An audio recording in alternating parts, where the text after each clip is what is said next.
Welcome to the last and the final session of the 6 days online Adult FDP on innovating agri-tech for sustainable tomorrow, that is aligning with SDG goals. It's my privilege and honor to introduce Dr. Sachin Kamble, who is a professor of digital transformation, operations and strategy at EDHEC Business School, Lille in France. Dr. Kamble holds a PhD in management, an MBA in operations, and a bachelor's in mechanical engineering. Sir has taught at prestigious institutions such as National Institute of Industrial Engineering, Mumbai, in Hyderabad Central University, and in Karnataka University. Sir's research and teaching focuses on operations management, supply chain management, big data analytics, Industry 4.0, and blockchain technology. With over 50 publications in high impact journals like International Journal of Production Economics and Computers in Industry, his work is widely recognized. Sir has extensive consultancy experience, having worked with leading organizations including TNT Logistics, Parley Limited, BPCL, and HDFC Bank, and many among others. Sir has also conducted various management development programs and workshops on research methodology.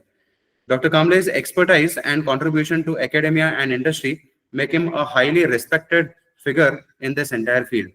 We look forward to hear from you, sir, and provide more insights to this FDP. Once again, from KLS IMR, on behalf of KLS IMR, we welcome you, sir, to this function, and over to you, sir.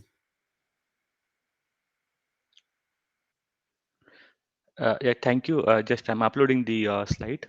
Sure, sir, sure. Sir, I have made you the co-host. You could. Yes, yes. Yes, yes. Oh.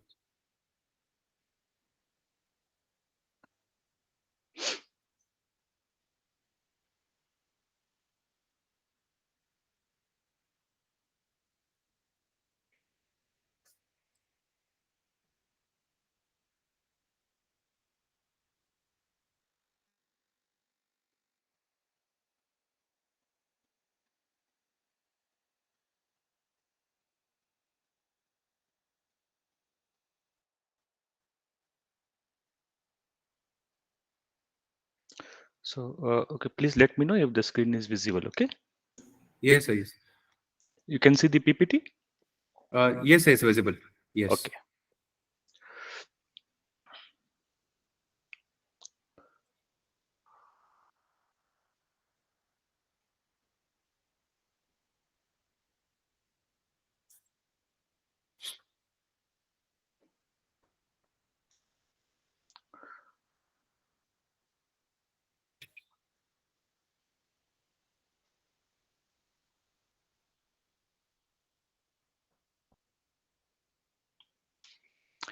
Yeah. So I hope the screen is visible in full screen.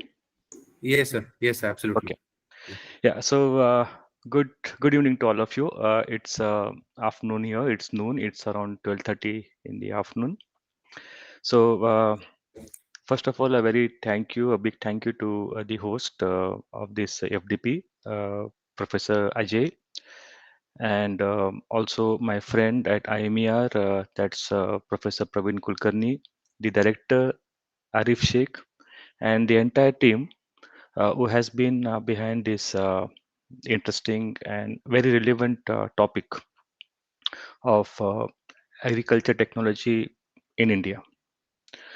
So basically, when I got the invite for this particular session, as a teacher, basically, I was wondering like, what is that I should be discussing with a group of faculty on the topic that is role of education in developing agri-tech in India, wherein this fraternity is already working hard on looking at different ways through which they can impart the required skills for the students and the necessary guidance for the industry, that's the agriculture industry, the industry for technologies that could be used in the various formats in different domains of agriculture.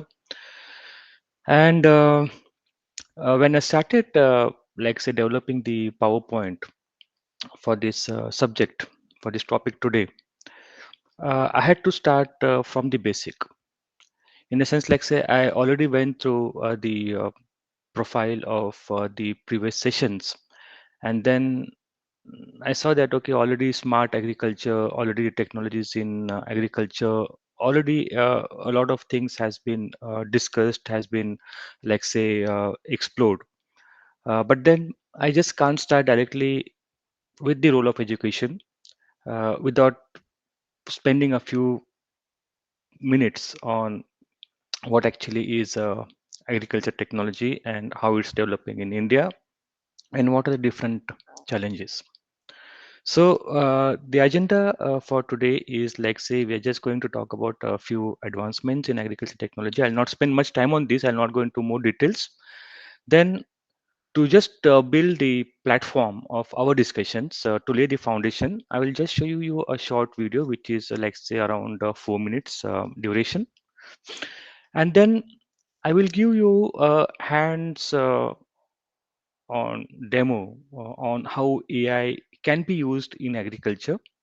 Okay, so which you all also would be like say demonstrating. I'll be demonstrating it to you. I'll be giving it the link, and then you also can yourself try. So we'll see like what's the potential of AI, machine learning in agriculture, because it's already known like you have been discussing about the agriculture technologies, and then now you know that like say almost all the technologies in agriculture leading to the smart agriculture or the intelligent agriculture is based on AI and machine learning tools. Okay, it's all about the data. Then a few minutes on the status of agri-tech deployment in India. Then what are the deployment challenges? Because the status and the deployment challenges will help us to understand the problems that are being faced in the industry. And when I say the role of education, okay, so the role of education is something which should address the existing problems, okay, the barriers or the challenges that are like say faced by this industry, and more specifically on how the different technologies are being deployed or could be deployed in agriculture. And then at the end we have the session open for the question answers. Okay, so I'll start with the advancements, and as I mentioned, I'll be fast on these slides because you already have discussed these points.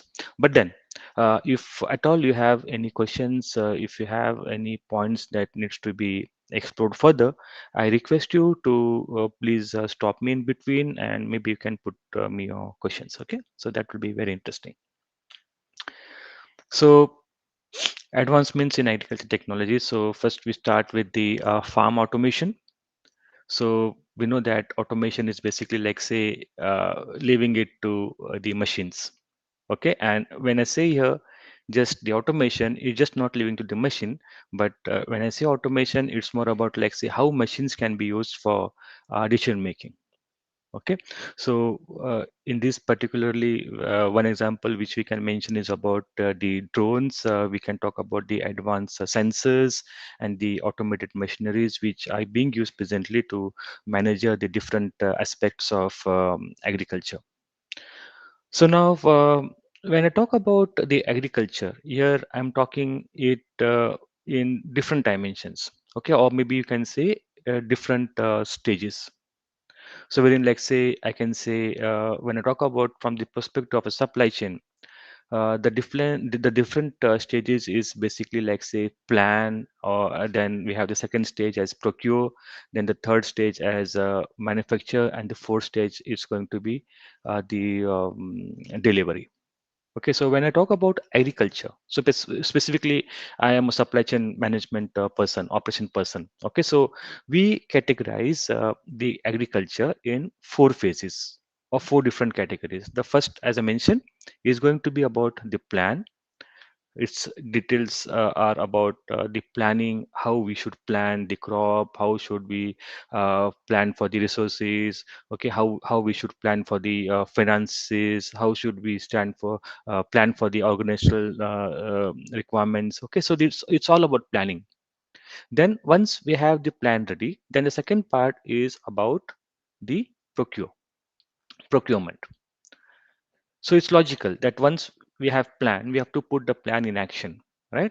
And when we have to put the plan in action, we have to buy the resources. So that's the procurement. So here, when I talk about the agriculture, the resources are going to be like say the raw material. Okay, so raw materials are going to be like say the seeds or and the other chemicals and pesticides and insecticides and all sort of things, right? Uh, then we have okay, so when it comes to the procurement, it's also about the resources, which are the labor resources or the human resources. The procurement about the technologies, the procurement about the equipments, and then the third stage is about the manufacturing. Okay, where see when I talk about a supply chain perspective, manufacturing is going to be more applicable to a manufacturing industry. But when I'm going to talk about an agricultural supply chain, this manufacturing term is going to be replaced by the term produce. Okay, so here it's about the production. So now the production of the crop. Okay, but then when I say an agricultural supply chain, it's just not about the farming. It could also, it is also including the various manufacturing or the food processing industries. So when this particular formulation is going to be applied to those industries, so then the manufacturing also would be applicable to certain that type of industries. Okay, so it could be produce or it could be also manufacturing. So produce is more applicable for the farming purpose, whereas the manufacturing is going to be more applicable in case of the food processing industries. Okay, because when we talk about agriculture technologies, again I'm repeating over here. So when I say agriculture, it's just not farming.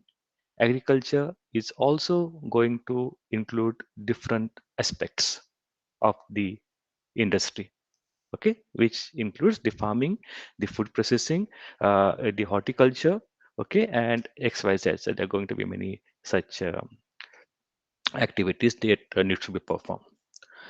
So the second one is the blockchain.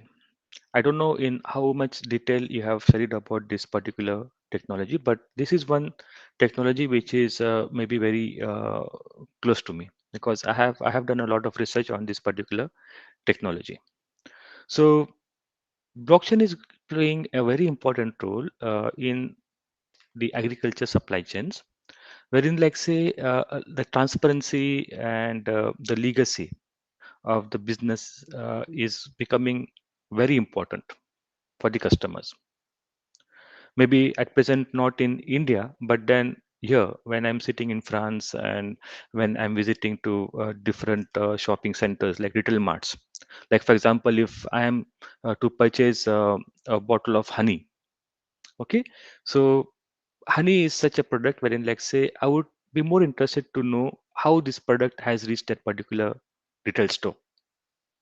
Okay, the authenticity of that product is very important for me because I know that honey uh, okay, so there could be a lot of adulterations in that particular product, and trust is very important, but just not the honey, but then similar products within, like say, or maybe almost all the food products, because food products are going to be having a direct impact on your health and well-being.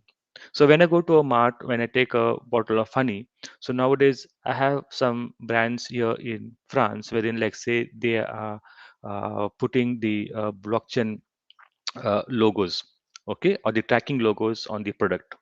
Wherein, like say, I have to just use a scanner from a mobile phone. I have to scan it, and I get the details of from where the honey sourcing has started, like which mountain, which hill, which part of France or which part of the world, okay, the honey was extracted, where it was processed, along with the dates, along with the batch numbers, okay, when it has reached a retail store, okay, and then when I'm going to make the purchase, okay, my details, because I am going to give an agreement for this retail store, that my details also could be captured and put onto the particular blockchain.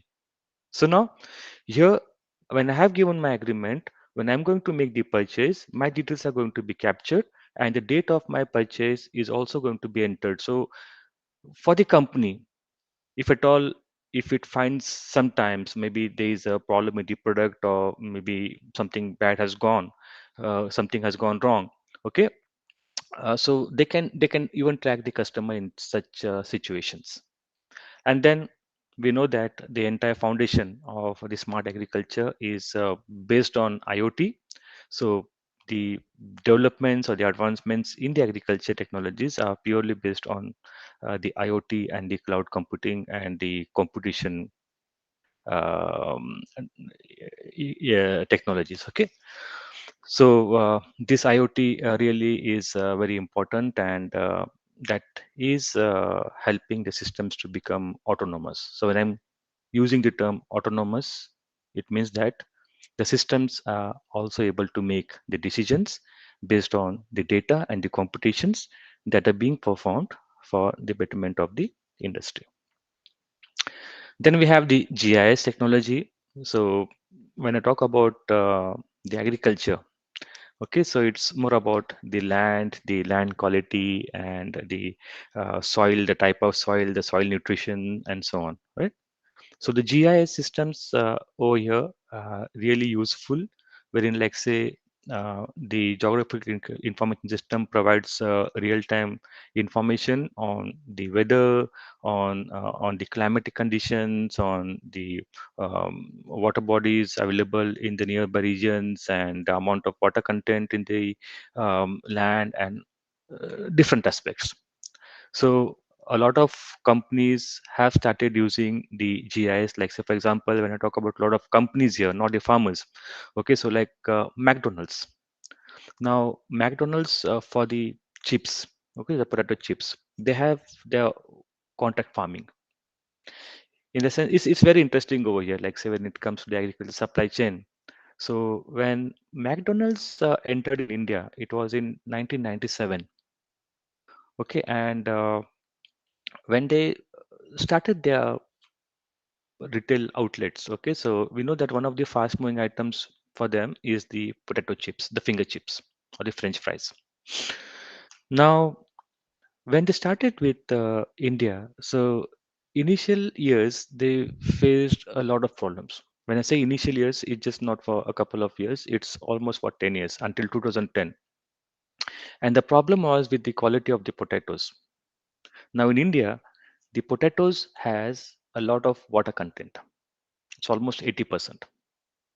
And with this, what happens is that, like, say, when the potato is fried, okay, and we take it out, it becomes like sleazing.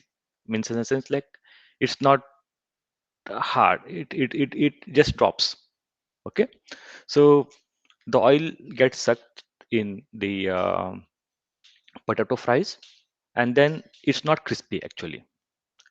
So this was the problem that was faced by McDonald's, and they tried a lot of things. Okay, so initial the first thing what they had to do is that, like say, they had to import the potato from the European and the Canadian markets. Okay, and that was becoming very costly for them. It was not affordable. Apart from that, the government of India also had restrictions on the import. So it was very difficult for this company to convince the Indian government to allow them to import, and they were given a quota. Okay, like that only this much quantity or tons of potatoes can be imported.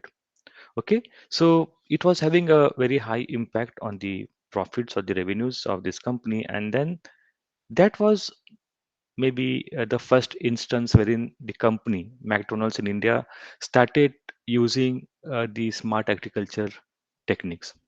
Okay, so they did a few studies in Canada and in France, and they tried to study, like, say, what are the conditions, okay, which helps them to grow good quality potatoes. In the sense, like, so when I say good quality potatoes, the potatoes which are of good quality.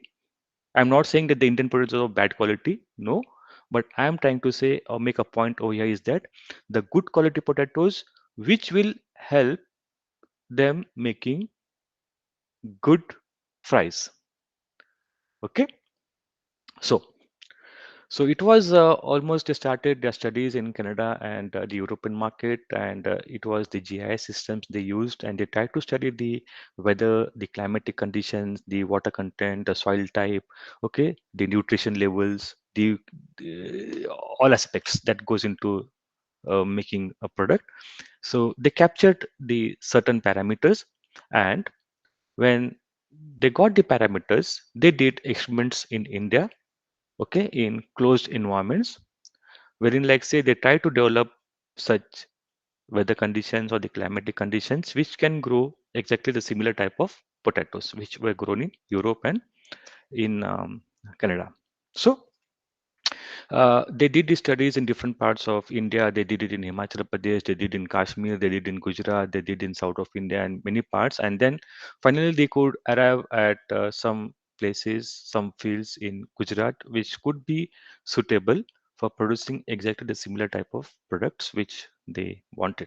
Okay, so that's just an illustration for you, all of you, to understand, like, say, how companies can also benefit through the agriculture technology. So it's just not the farmers or the field operators. Okay, so it's also for the companies, because some products, farm products, they do have a high profit impact, economic impact on the business of the companies. Now, as and when we proceed further, so it's about the AI and the machine learning, because when I talk about all the sensor technologies, when I talk about the different machines or equipments, okay, now they are developed to such a great extent that each and every type of data can be captured, like the temperature, the weight, the moisture, the pressure.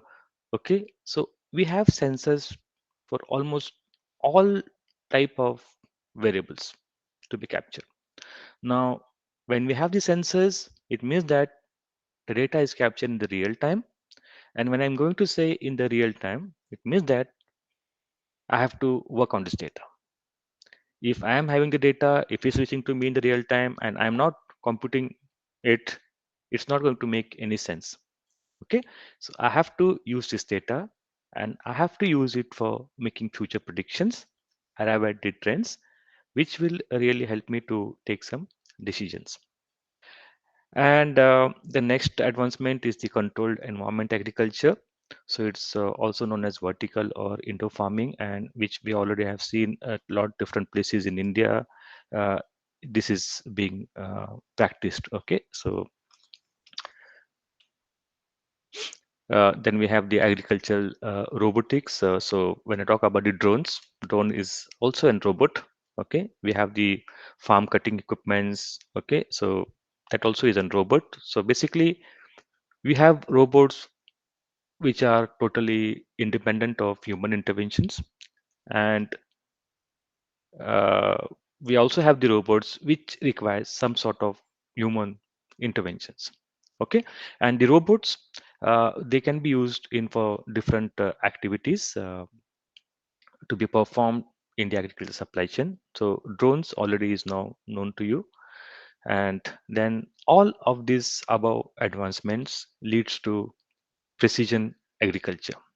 Okay, so precision agriculture is all about using all the technologies that leads to smart, intelligent decision making, which is going to help you to have a better yield, better output of your products. So I'll just run this quick video.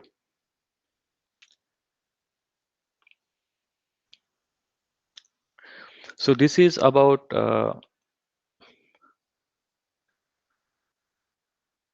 can you see this video, the screen, Ajay, the YouTube?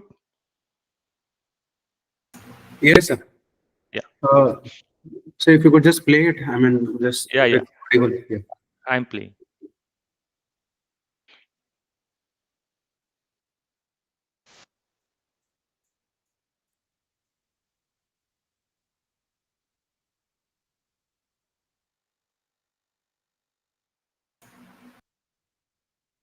Uh, yes, it's audible. Yeah. Yeah.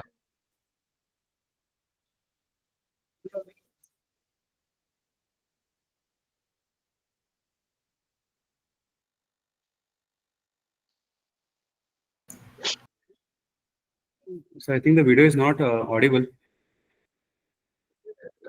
It's It's audible, I believe, right? Uh, yeah, It's it's visible. It's visible, but I think it's not audible. It's not taking directly. okay. It's not audible, It's so okay. I fine. think even through visuals we could understand. I think the script is Yes, also yes, yes. Yeah. Okay. So I'll just run it, we can and get that. Yes, okay, okay. That sounds nice. yes,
Okay. Yeah. So we're coming back to the yes, presentation. yes. Okay. So anyways, like say it was just a YouTube video, and we have hundreds of videos available on the YouTube, which shows you the different developments or the advancements that's happening in the field of agriculture. Now, before I proceed with this, I will just okay. All of you have already. Just give me one. I just like to share the link of this exercise.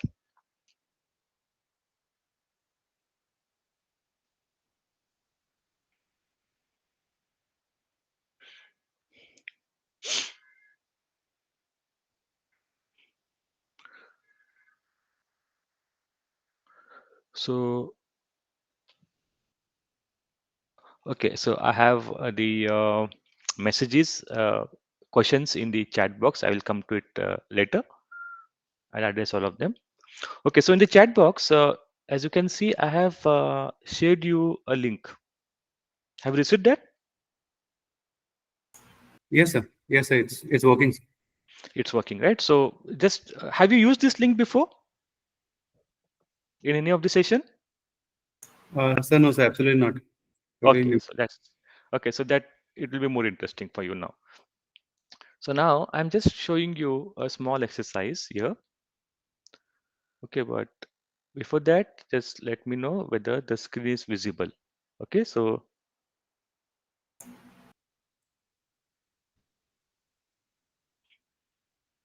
problem.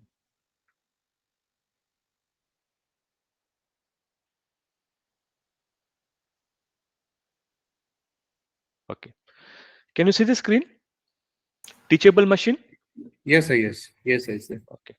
So what you have to do is that, like, say, uh, I'll just write here class. Okay. So I'll just replace that with maybe a box. So what are the product you want to use? So what I'm going to do is that I am going to, okay, uh, use a box, okay, a cardboard box. So I can just show it to you once I finish the class 2. So in the class 2, what I will do is that I will use a lens. Okay. So what exactly it means is that, like, say, yes, Sushil.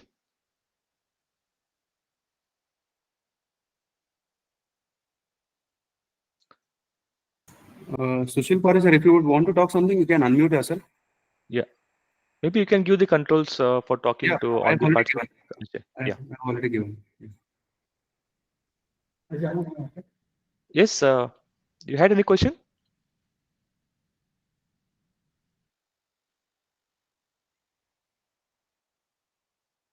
So I think you can carry on, sir.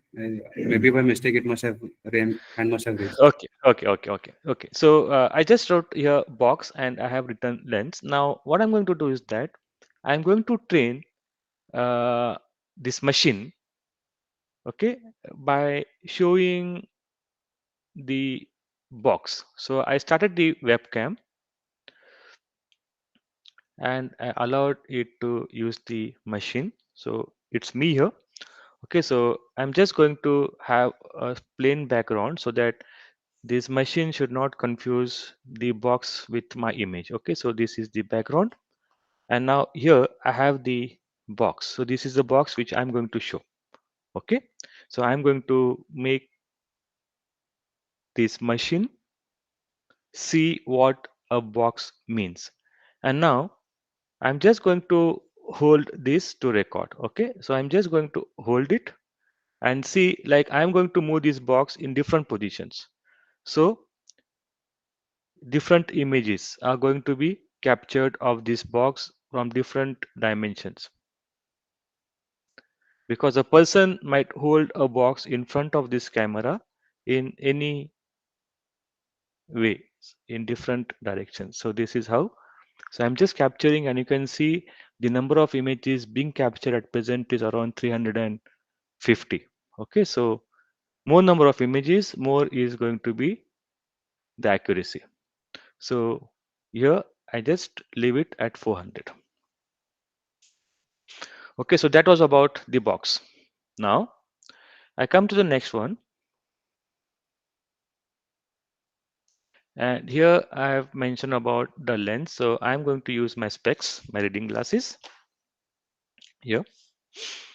So I start the webcam, and then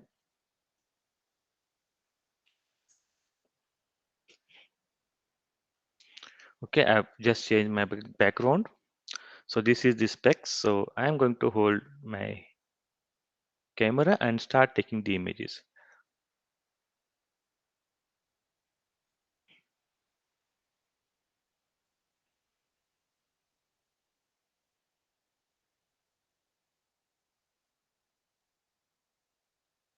Okay, so maybe that's enough. Okay, let's make it also 400.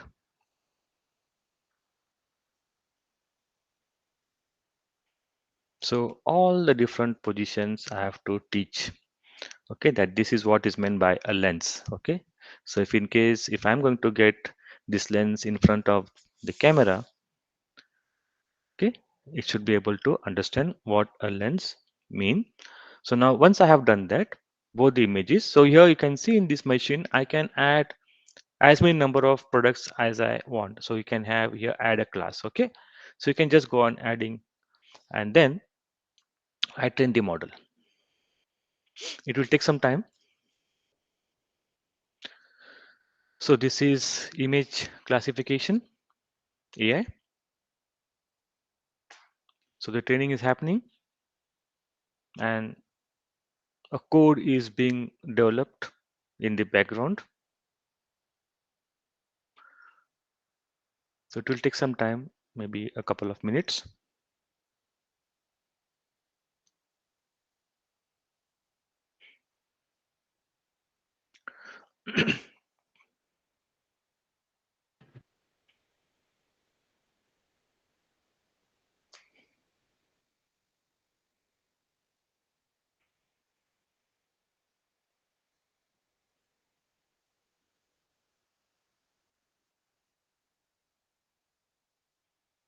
It's taking more than the required time. Usually it does not take. Yeah, it's done.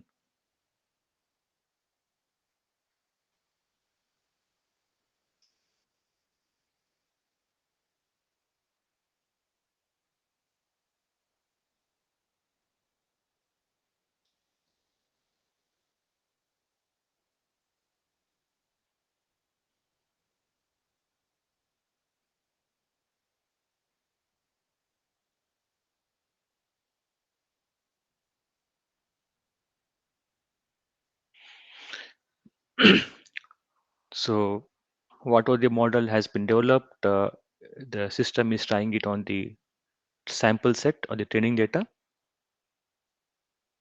So if you are exposed to the field of machine learning, so you'll be knowing that whenever we're going to have the data set, so in that we're going to have the testing and then the training data set. So based on the testing data set, we are going to develop the model. And once the model is developed, we're going to train it using the training data set for knowing the accuracy of this particular AI based algorithm that is being developed. So just a minute, maybe a few seconds now, and it's done. Yeah. So yeah. So now here you have got this, okay, output. So at present, my image is being captured. So therefore you can see the system is not stable. So the box and the lens, it's flickering. Okay. But then when I move it over here, so still because there is no product coming, it's still flickering.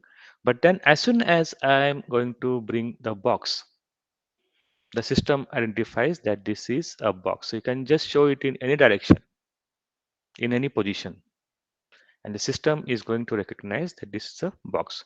When I remove this box and I'm going to use this lens, so you see that without any error, it's identifying. So it's not visible there, but then still you can see that the red output, that's for the lens.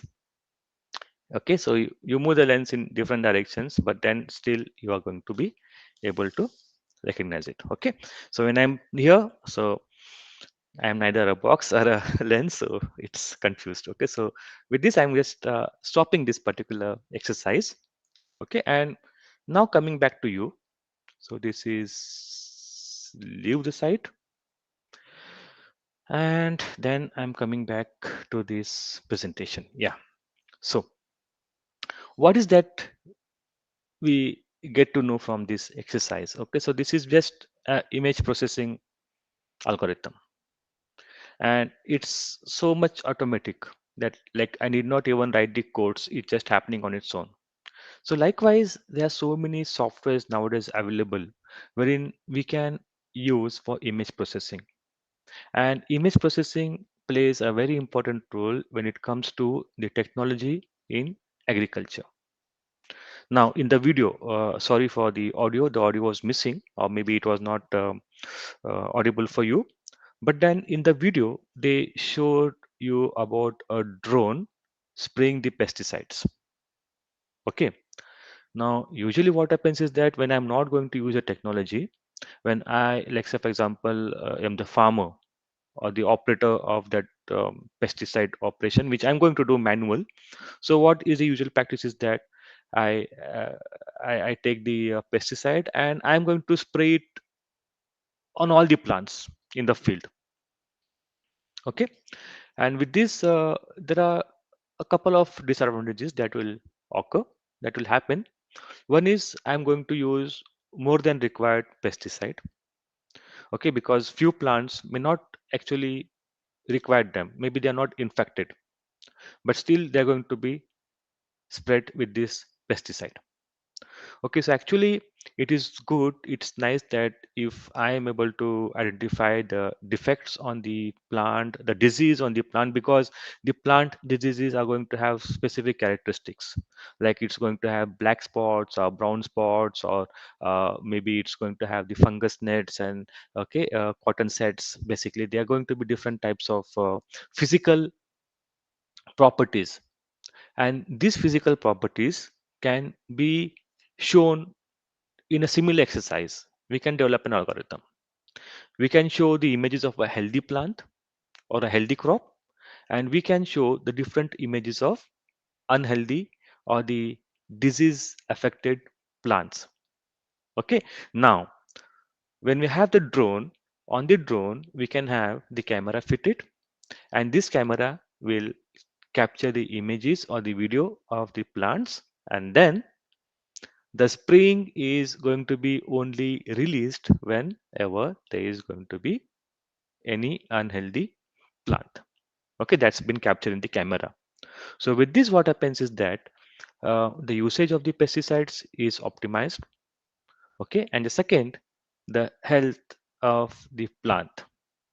Okay, so it's more in the biozone. Now this is just one example which I am mentioning, but then in the agriculture, the same technology can be used in different applications. Like say for example, when I talk about potatoes or onions or mangoes or any fruits, for example, for that matter. Okay, so uh, I want to sort them according to the size. So small, medium, and large, or big size. Okay, because different sizes are going to have the different prices in the mandi or the market. So I can use over this same technology, and I can show or train this Google AI the different sizes. Okay, so it's just not about different products, but then a similar product with varying sizes I can train, and then I can integrate this result with the sorting machine. So as and when from the belt I'm going to push the different product, like say potatoes, it is going to be sorting automatically. So the manual sorting can be avoided. Okay, the error rates can be reduced. So there are so many other examples which can be used in agriculture. And I'm just talking about one simple, that's of image processing. So now you can imagine the power of AI, okay, and the different algorithms that can be used in different aspects of planning, procurement, produce, and delivery. So the status of agriculture technology in India. So already we have started with the digital agriculture mission. It was launched in 2021 by the central government of India, and this is like say deployed across all these states. And the mission is to support projects which are based on new technologies. So there's a funding which are available to the projects, and the funding for how we can use different technologies like AI, blockchain, remote sensing, GIS, drones, robotics, and all. And various companies like Cisco, NinjaCard, Geo Platform. So these are basically industry and agriculture, and also academia integrations that's happening. Okay, and you can also, like say, if you want, you can apply for the projects. If you have some idea in your mind, like say if you have some problem which can be addressed with a particular solution, a technological solution, you can apply for the funds, and you have to propose a partner, an industry partner, and you can do the joint projects. Then when I talk about the startups, okay, so already you had a session on the startups. So startups basically, like say, it's all dealing with the data. Okay, so now you can see that there is a surge on these startups, and the figure is just I'm presenting over here is of 2021, but then there's a lot that happening in 2025, coming to 2025. So when I say the smart agriculture is all across is all with referring to the data and its management. So how different types of data can be used for addressing different types of problems. So many startups are coming on with their own ideas, and they are offering their services, their products to the companies, to the farmers and others. Then already, like say, the electronic trading portal has linked the APMCs across India, and the purpose is to create a unified national market for the agricultural products and the commodities, and which is going to help, or which is actually helping the farmers to use it. But then still there's a lot of unawareness on this, and there's a lot of uh, maybe you can say less education that's there prevailing with the farmers on how to use these platforms and the portals. Now, the main important point or the part is the challenges for agriculture technology deployment. Okay, because this is what is going to help us to understand the role of education. Okay, like how the education can come into play, and what are the areas wherein, like say, we can contribute to. Because as you can see, the title of this session is Role of Education in Development of Agri-Tech in India. Now, what are the barriers, or maybe what are the challenges now you will see on this next maybe 3 slides is coming out of my own experience. So before moving to France, I was working with National Institute of Industrial Engineering in Mumbai, which in 2022 or 3, now it has become IIM Mumbai.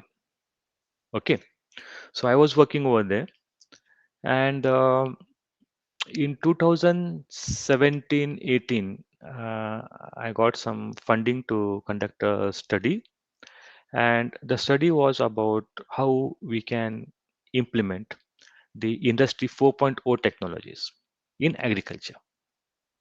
So this Industry 4.0 technologies are nothing but the technologies which already we have discussed initially, like AI and sensor, then IoT, the cloud computing. Okay, so these are the Industry 4.0 technologies. Now, I did a couple of studies. The first study was about, like, say, how we can use Internet of Things in retailing, agriculture retailing.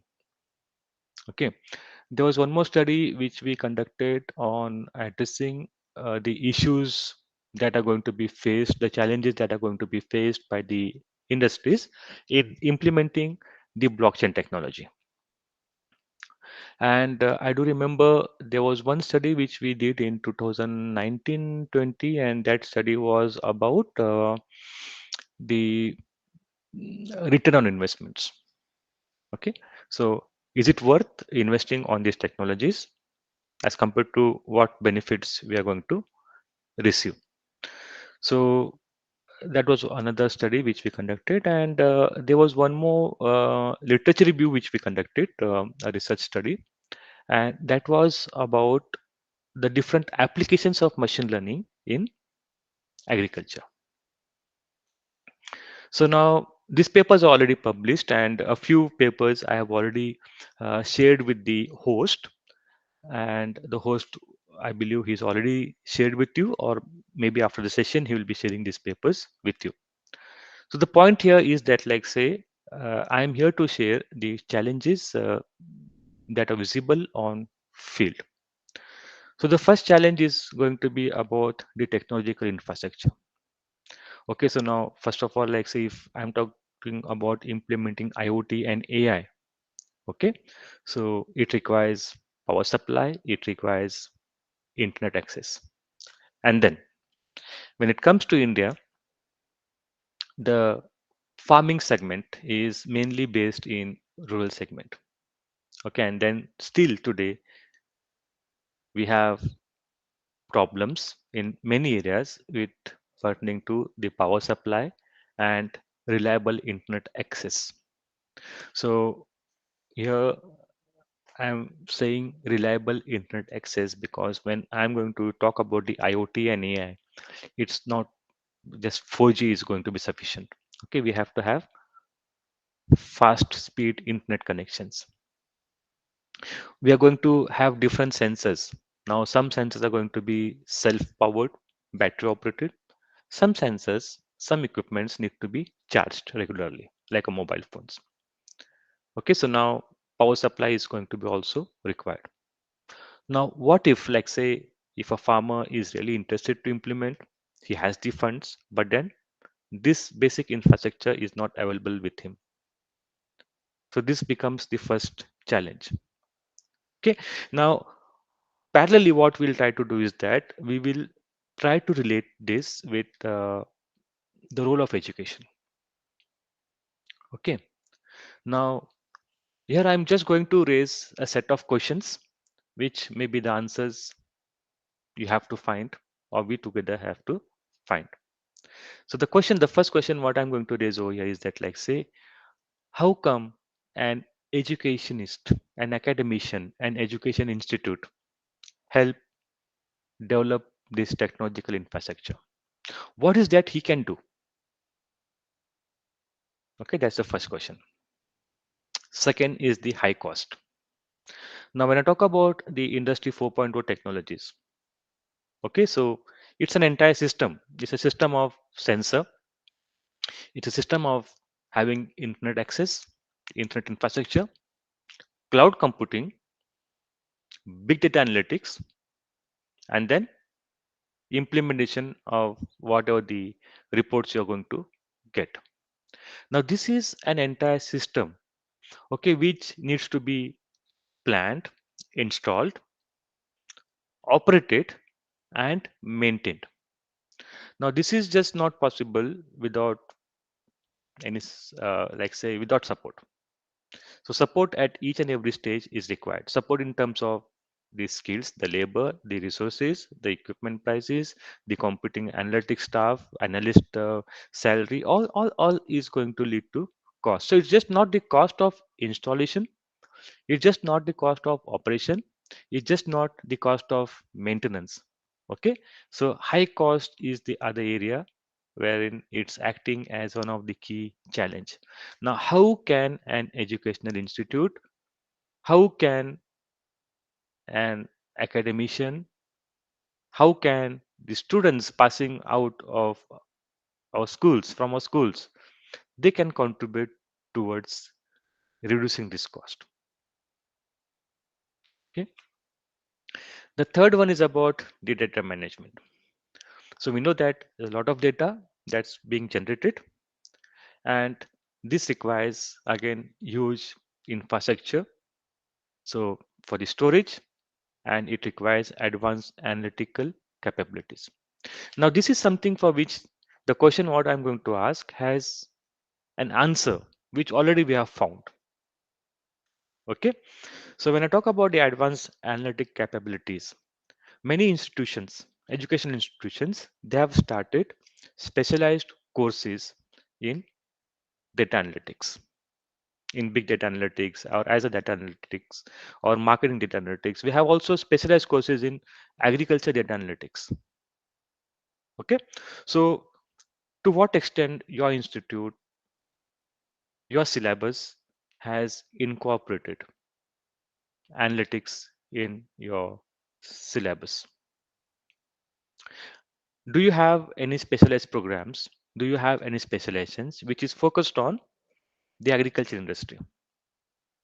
So this is where, like say, wherein I can contribute as an institute. Okay, by giving opportunities, by offering courses on data analytics. But then it does not stop at this particular point. That's from the institute side. But as an academician, as a researcher, what is going to be your contribution? So in this situation, as a researcher, maybe I have to do research. I have to do research on identifying some problems that is presently being faced in the agriculture industry. And then I am required to come out with new algorithms. I have to come out with some new machine learning programming. programs, codings, which will help solve those problems. So because basically, as I mentioned, it's all about the data, right? And it's all about the prediction. So when it comes to the prediction, there is like say maybe there are different types of algorithms or there may be different types of programs already available in machine learning, okay, or techniques available in machine learning. But then still, how you can better those techniques? Can you have different stages, different phases? So instead of just using one technique, can you use a combination of two techniques? So this is where the researcher or the academicians has to start thinking, and then he has to see like how the existing machine learning techniques can be improved. Okay, how it can be more optimized. Then we have the security and privacy, because it's all about the data is flowing everywhere, and there is a data threat. Okay, the privacy is a concern, and then cyber security is going to be the key. So now various institutions, they have also started offering courses, programs in cybersecurity. Okay, so that is where like say wherein we can come up with the security and privacy. And it's not just very technical thing, because when you talk about the cyber laws, when you talk about cyber security, what all comes to our mind is more about the programming and the coding.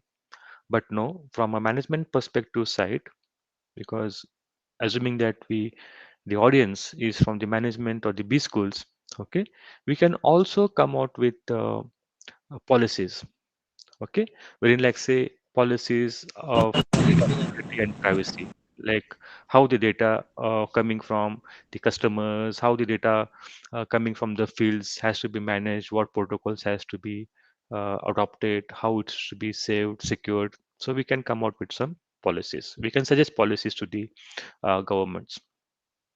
Skill gaps, now this is where exactly a lot of contribution can come from the academic institutions.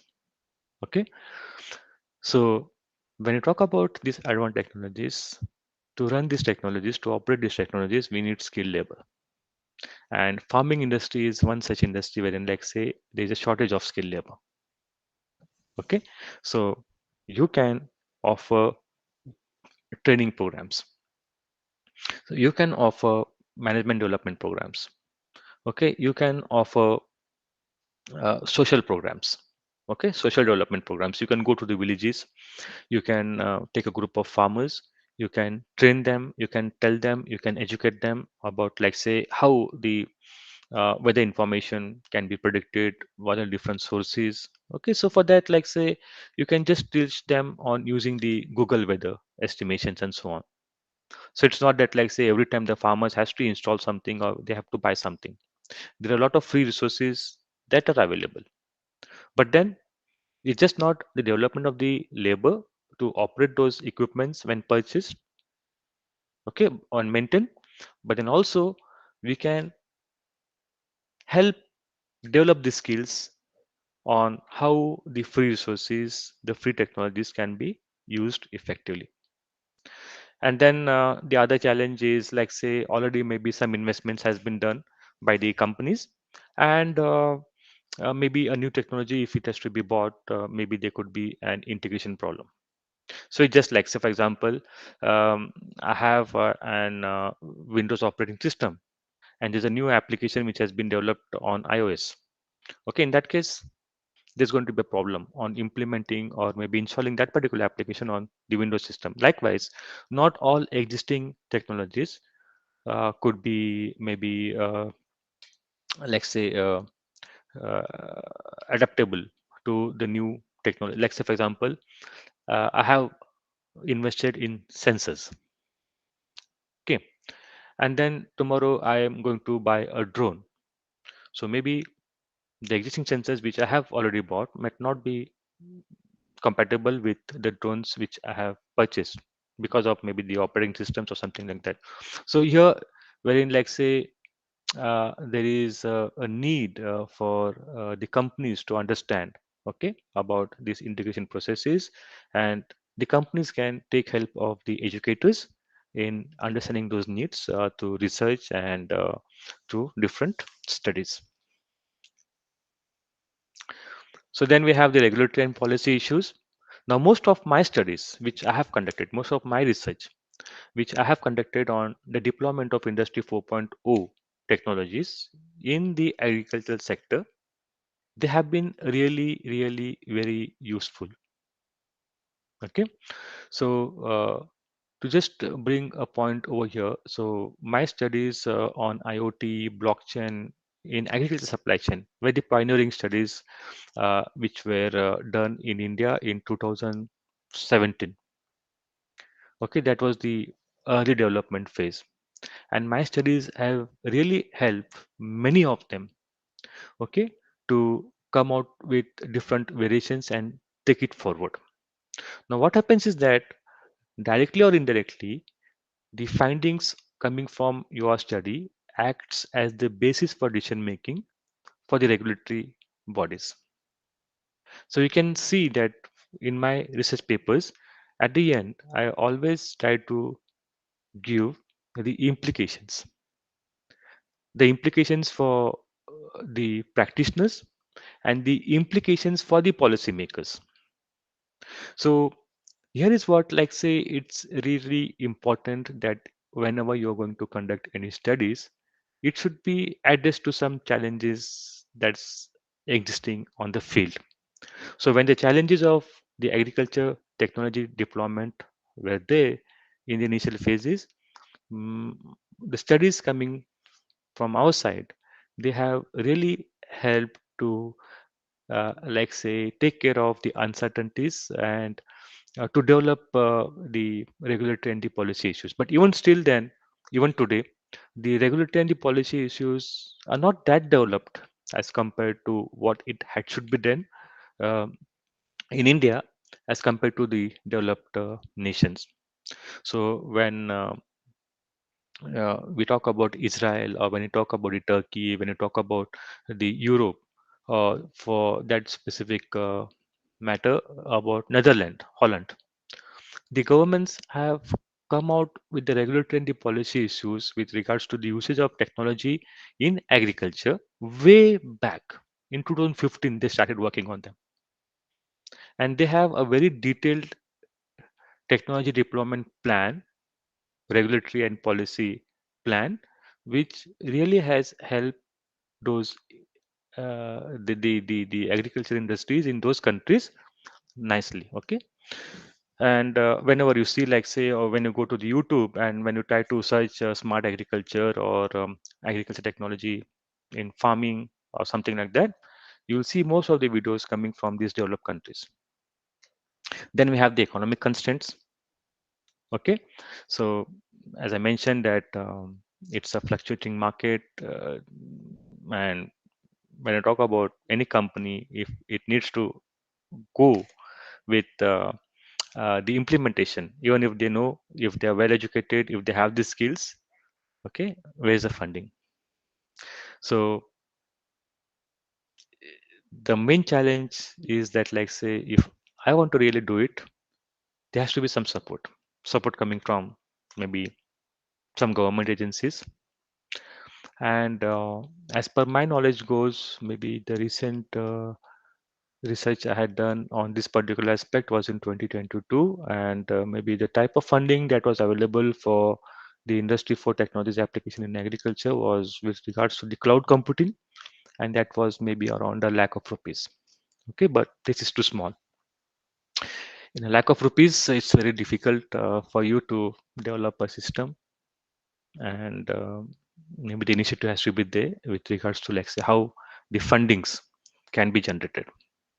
Now, here I would like to also bring in one different aspect. So it's not every time that the government has to do something, it has to come out with the funding. But then the focal companies, they can also play an important role over here, wherein, like, say, the focal companies can provide some supply chain finance to its partners. Now, when I say a focal company, it means that the main company. It's like, for example, when I talk about the McDonald's. Okay, the McDonald's is buying what? The potatoes from the farmers.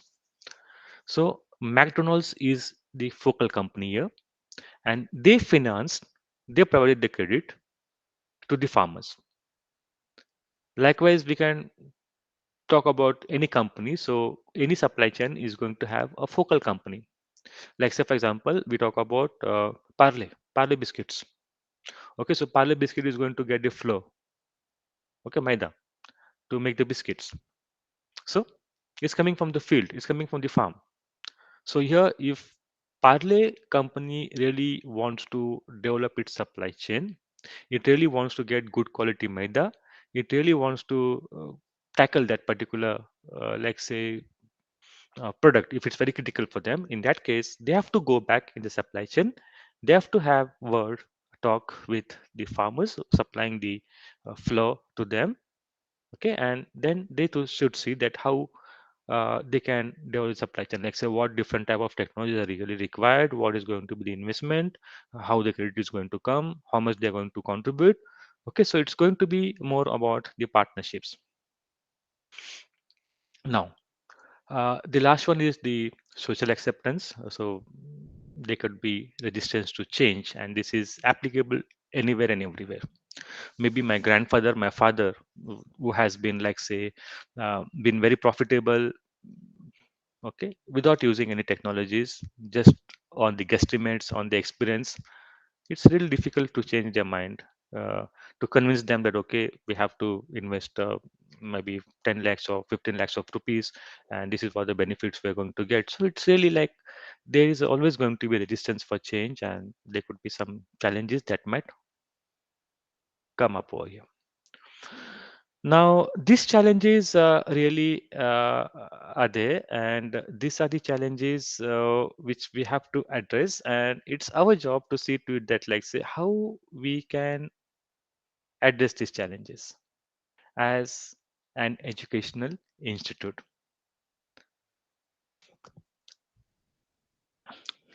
So here are a few studies which I was just mentioning, which I did before.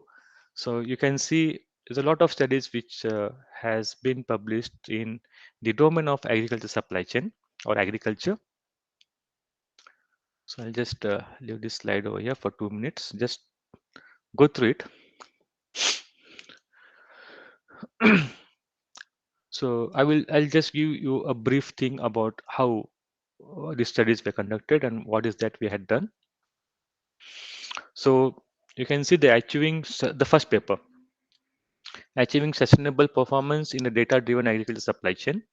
So this paper was published in 2020 in IJPE, which is that time it was an A star journal. Now it's A. So the work which we did was in 2018. It took almost 1 year for the paper to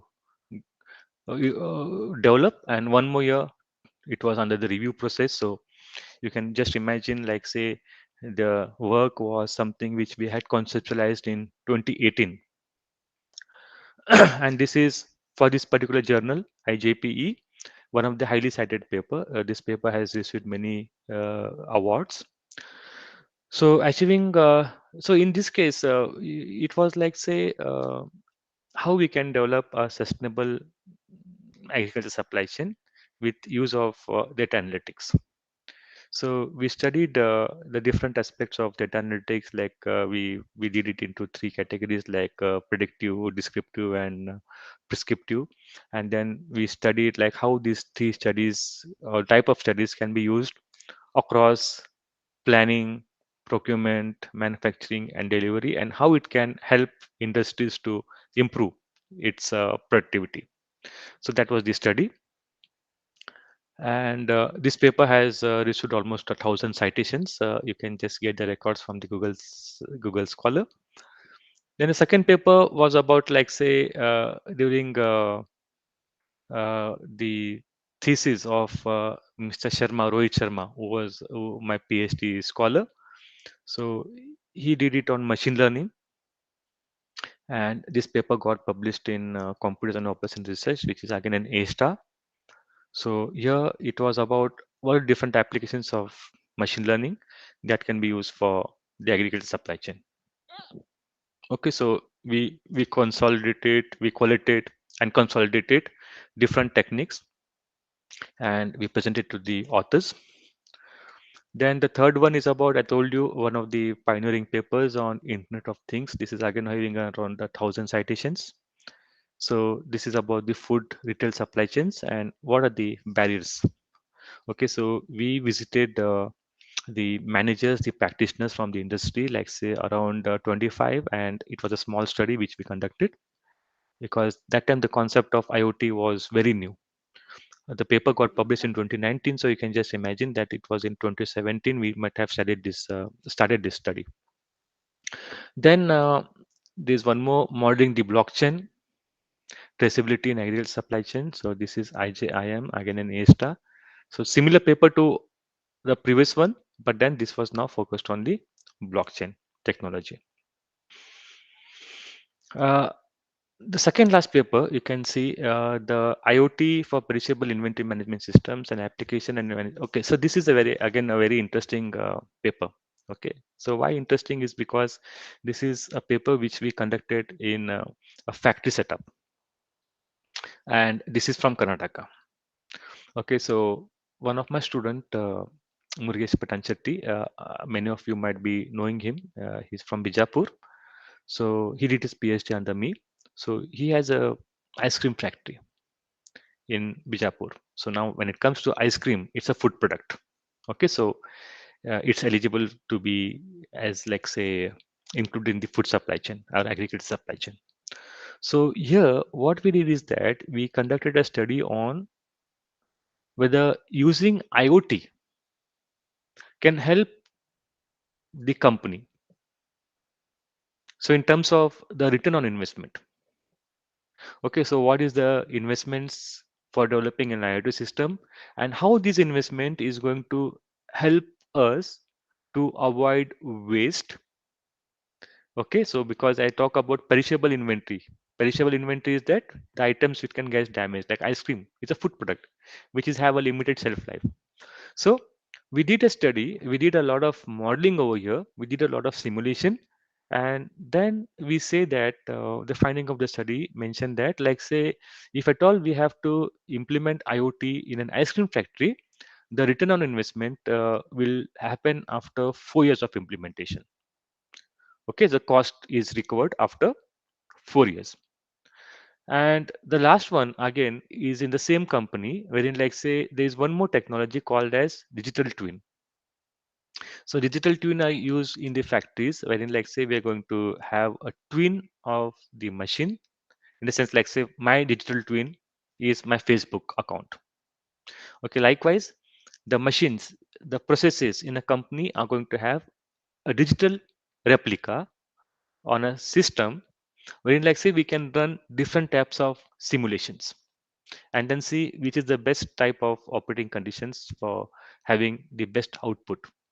Okay, so why I have listed these studies over here is to just give you an insight. Okay, maybe to provoke a thought in the sense like say how an education institute can contribute towards the development of agri-tech in India. Okay, so what I'm trying to say is that as an education institute, what maximum we can do is that we can provide education, we can provide training, and more importantly, we can do research. Now that is going to be our three main pillars. Okay, and it's just not about doing it, it's also dissemination, like say how we are going to spread it, how we are going to distribute it, how we are going to make it known to the people. Okay, so this is the publications. When you do publications, okay, it is going to spread, it is going to reach the different companies. And when I'm saying the different companies, it's just not the farmers in this particular case, it could be the ice cream manufacturing company. Okay, it could be also the startups which are developing new technologies. Okay, they can use the findings, wherein like say our findings they can use and try to convince the companies like, okay, this study shows that okay, the IoT cost can be recovered in 4 years. Okay, and the similar methodology what we have proposed in our study, the companies might use. and they might use it for doing the calculations and convincing the companies. So this is how it all happens. So a few papers, not all, I have shared, and you can visit to my Google Scholar link, and then from there you can just see a lot of studies has been done with reference to technology and agriculture supply chain, and you can download those papers. If there is no access, you can write to me. I'll be very glad to share the full versions of the paper with you. So here is something like say which are trying to which we are trying to summarize over here, like say whatever we have discussed in on the previous slide. So the role of education in developing agriculture technology. So the skill development. So education provides farmers, professionals, practitioners. Okay, so training is all that's done from our side. We can provide research and innovation. So educational institutions can invest in research. So particularly, I can talk about the universities and research centers because they have the fundings coming from the government, and the focus should be on the agriculture research. So it has to be encouraged.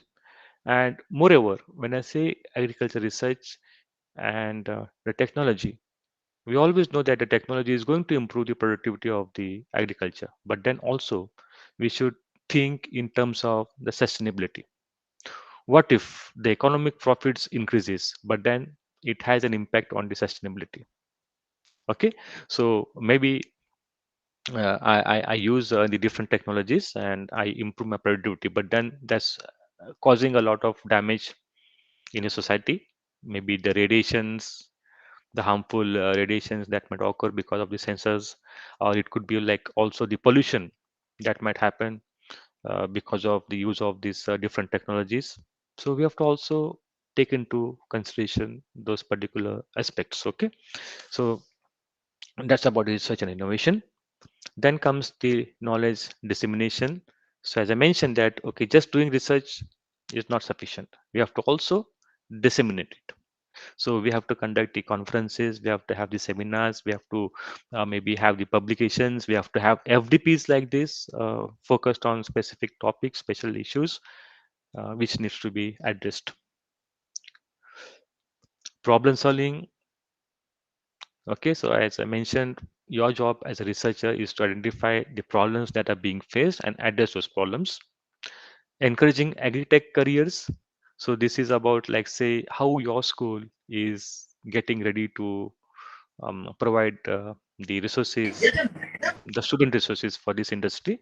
So are you having any courses and all sort of things? So what type of platform you're providing for your students, what type of companies you're inviting for the recruitment. So those aspects, and you have to contribute towards the policy, you have to advocate. Okay, and then as I mentioned, last but not the least, it's about the sustainable practices.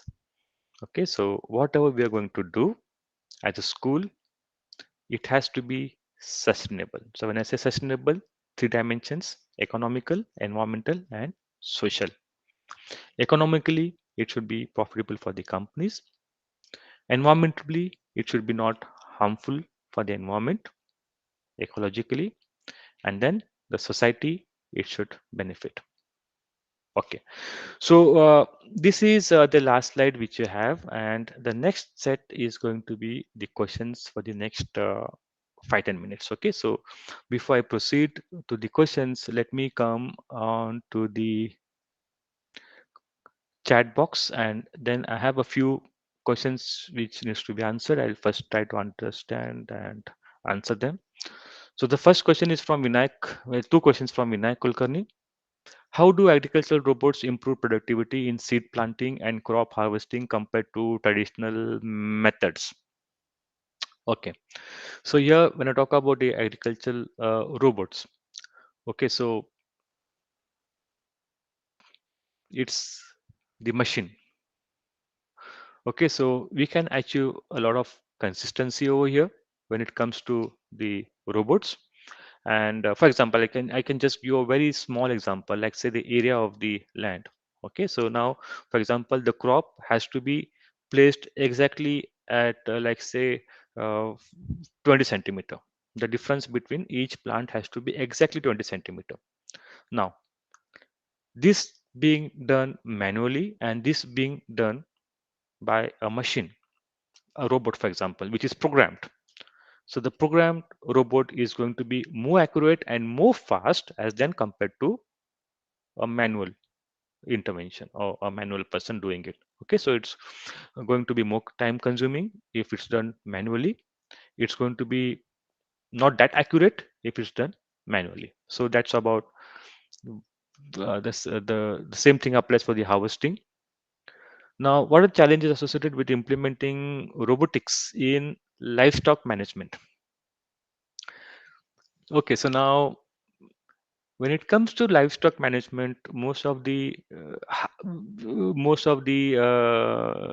developments that has happened is with regards to the electronic fencing. Okay, so I have rarely seen any developments or robots being used in the livestock management, but then still I can think on that. So maybe when I talk about the livestock, like say rearing of the animals, okay. So we have an electronic fence which is not visible. Actually, when you talk about the manual fencing is available, right? So we have the wooden boundaries created, okay, wherein like say the livestock cannot pass it, cannot cross it. But now with an electronic fencing, what we can do is that 1, 2, 3, 4, we have an electronic fence, okay, which is not visible.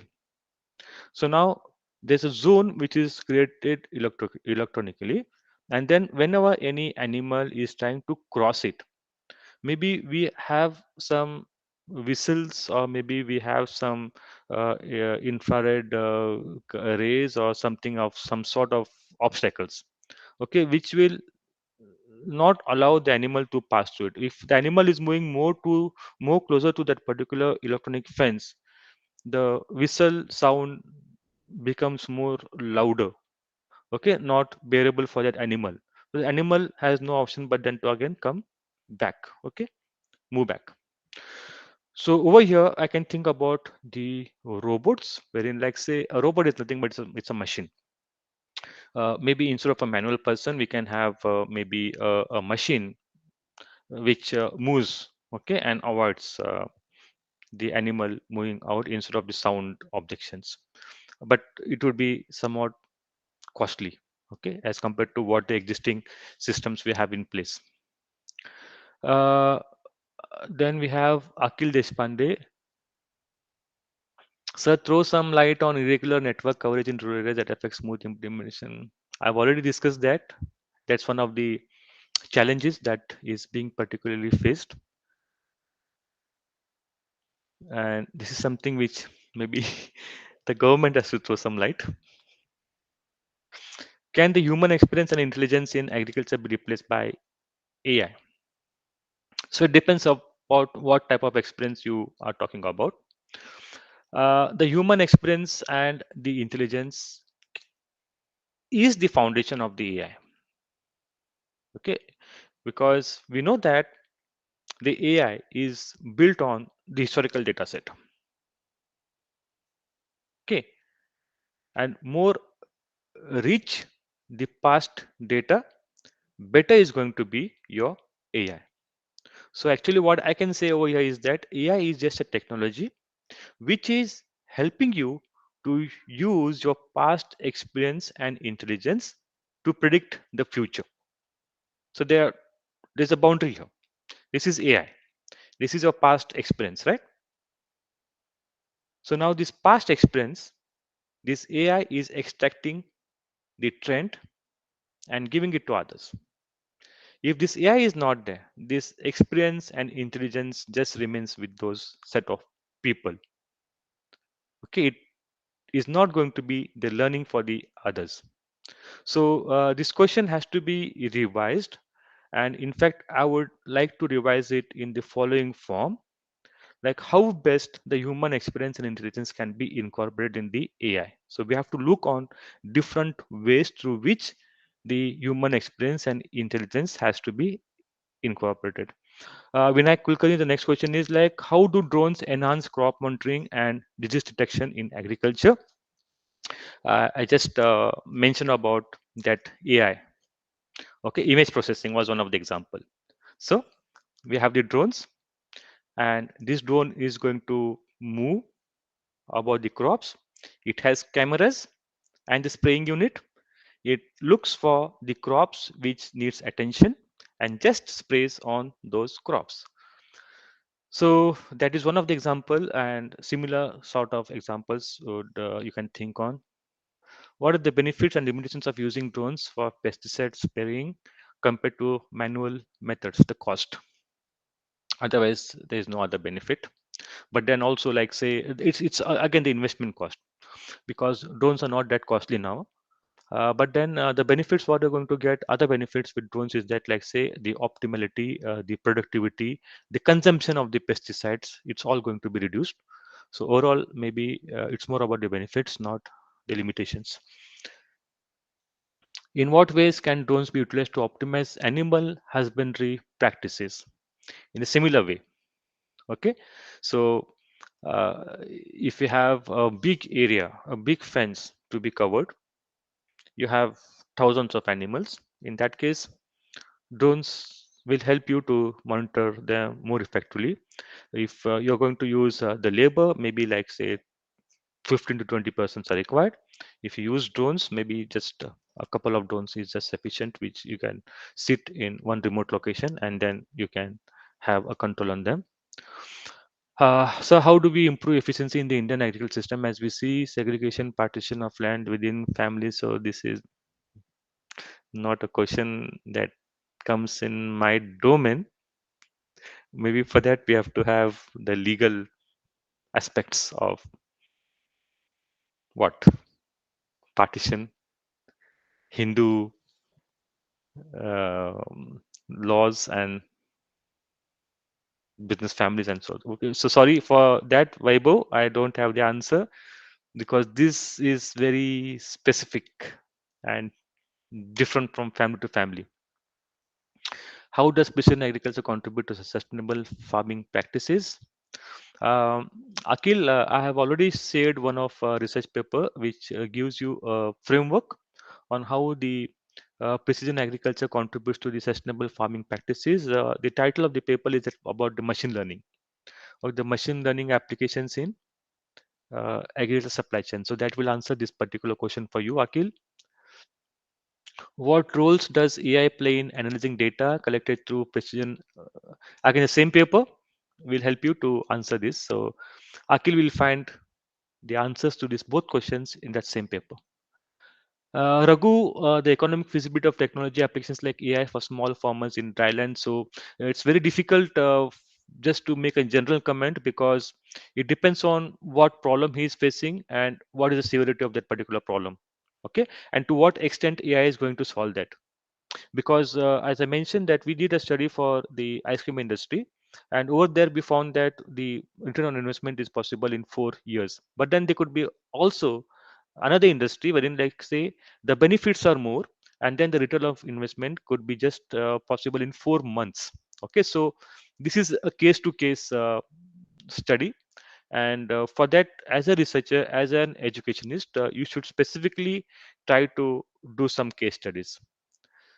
So it's a very interesting question, a challenging question, but then it requires a lot of efforts to answer this because it changes. Okay.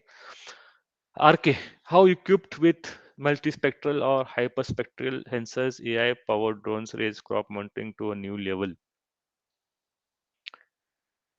Uh,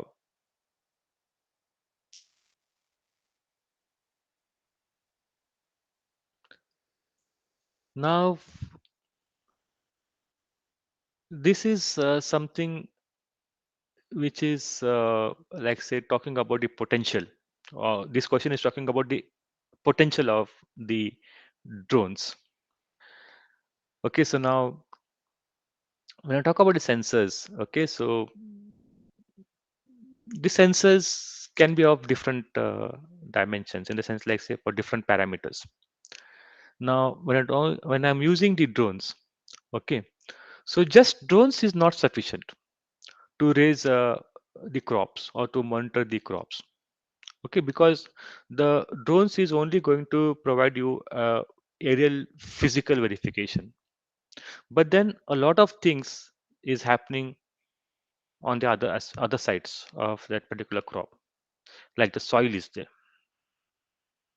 right? Like the areas wherein which cannot be captured by the drones. So it's just not about the AI powered drones, but then it's going to be a total system of precision agriculture, a smart precision agriculture that has to be built. And that varies again from farm to farm and from different crop to crop. Okay, because to make it simple, maybe one farm might require just drones, that's sufficient for them. Whereas there's another farm which will require soil sensors, which will require climate sensors, but they may not require drones. Okay, so there has to be a need analysis done, because what are the tools which we have mentioned, what are the technologies we have mentioned? It's not that a farm has to implement all the technologies. No, even maybe out of the 50, 60 technologies available, maybe a couple of technologies might be just sufficient for your type of farm or your type of crop. Sanjay Bhagat, maybe your question is for the host, and Pratibha Rai. Reflecting on the agri-tech in past few years compared to when you conducted research, which understand was it recent? Do you find the growth impressive or at least satisfactory? Additionally, do you observe that some of the previously identified? Yeah. So, yeah, Pratibha. So, with reference to my studies were done mainly in like say 2016 to 2020 before I moved to France. So from there on, I have moved my focus over here in this part of the world. But then yes, there has been a lot of changes when I see back in India with regards to the skill development. Okay, but then the present status, like say, for the companies which I have conducted these studies, maybe I have not got the opportunity to go back and then see what changes they have made in the recent past.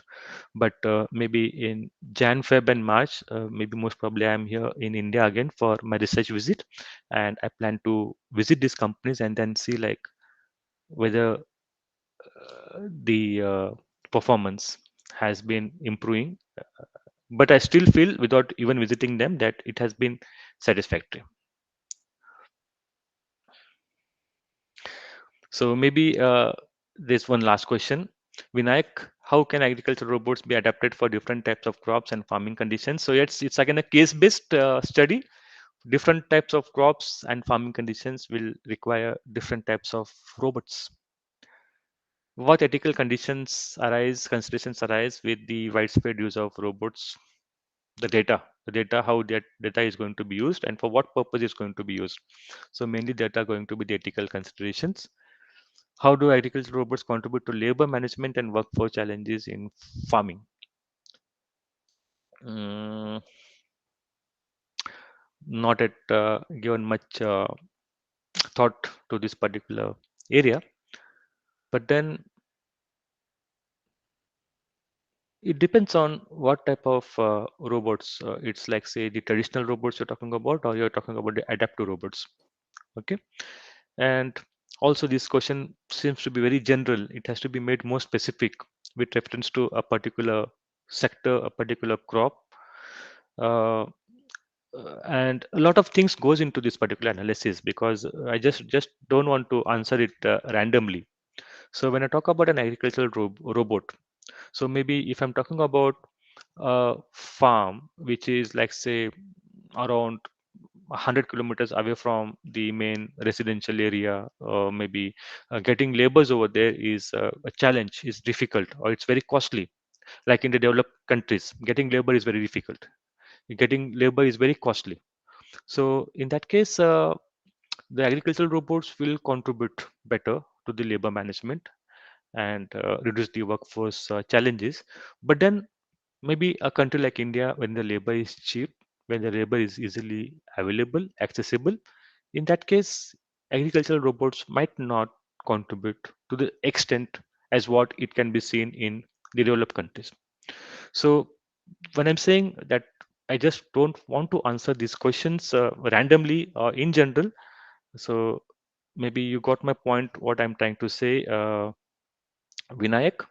So it depends on a lot of factors, like whether the labor is available, what type of labor is available, what are the skills of the labor, how much the laborers are being paid. Okay, so all these things matters, and then maybe I can provide you with a valid answer. Okay, so maybe the host, Yes, sir. Ajay. Yes, sir. Yes, Okay, yes, Ajay. Okay. So yes. the time is up. Yes, sir. It's done. Okay, chalo, theek Uh, hai. and unless the questions are still coming up from the participants, I think they have liked and loved your sessions very much. The questions are pouring on and on. Yeah. Thank you. Yes. So thank you so much for being, sir. I mean, So, it was so a Ajay, wonderful. more questions coming in the sense like, say, more payment for me or just the Yes. same amount? Definitely should be. So thank you so much for being with us, and it was a wonderful session. I think this session would have been a little bit earlier, but I think because of the time uh, adjustments, I think this was the most suitable time that we could have with you.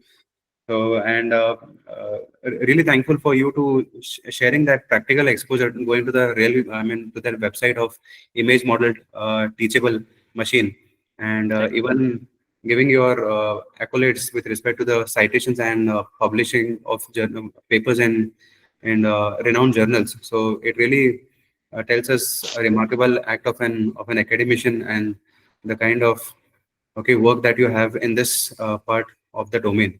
I'm sure that many participants would be eager to connect you through some form. Maybe either My if you pleasure. just My share your pleasure. email ID or something, they would drop in some message sometime. Okay, So I'll just type my.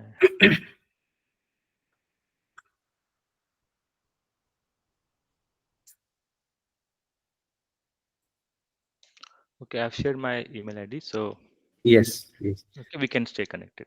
yes, yes, yes, sir. So thank you so much once again, and Thank you, Ajay. hope to see you back again. If I am here as always, and those are Yeah, always. I'll meet you. I'm coming to Belgaum in the month of Jan, so I'll surely meet you. Okay. Yes, sir. Yes, sir. Thank you so much, Thank, sir. Thank you. thank you, thank you.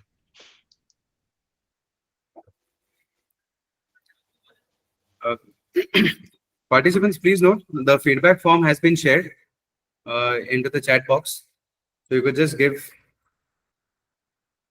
address to your feedback. Another 2 minutes, we'll start with our validatory function. Sorry, with the online feedback and the attendance.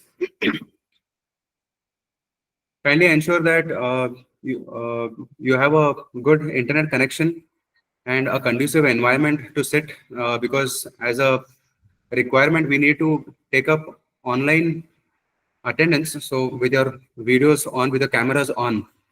So can kindly cross check that. Another 2 more minutes, we'll start with a group capture, that is virtual attendance, and then followed by a feedback by volunteer. Some participants can just volunteer and you can give your feedback, and followed by the online test. Followed by the online test.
Yeah, good evening, participants. Back again. I'm sure this 1 week has been a great journey for all the participants, with a lot of learning from all the experts as part of this 6 days online FDP. So I hope if at all if you'll have done with giving your feedback form, then we can start with the online feedback system. I would we'll just take some 15. We'll just take a 30 seconds. We can just have uh, an online attendance. I request everyone to just switch on your cam, turn your video mode more into the on mode so that we can just capture some couple of pictures just for 15 seconds.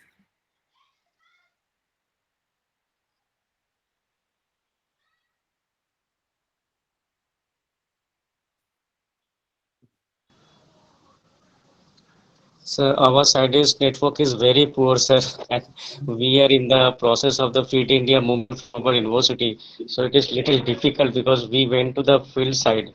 So that is what it is very weak. That net is there in that side only. Because earlier I just attended from my university department, so that there was a network was very strong over there. But now it is very weak because we are in the far-flung area of that place. So sorry for that. Please excuse me for that, sir. Yes, thank you so much, participants. To we have captured the virtual attendance. I now request volunteer. Any participants can just volunteer, and you could just give your feedback.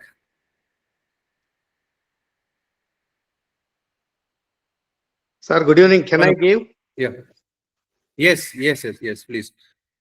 Very good evening, my dear organizers. Myself, Dr. Lakshmi Narayana from Vishweshwara Technological University. And I'm very happy to attend the 1 week AICT Adult FDP on innovating agri-tech for a sustainable tomorrow, aligning with the SDG goals. I extend my heartfelt congratulations to the entire team of KLS, including Dr.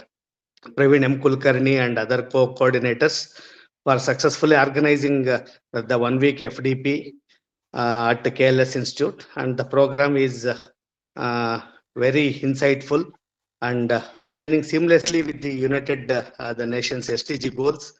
And this session has provided a very valuable platform to explore a lot of innovative solutions and the technologies in the field of agri-tech, and fostering discussions on sustainability, efficacy, and the lot of growth in the agriculture, and diverse expertise of the resource persons.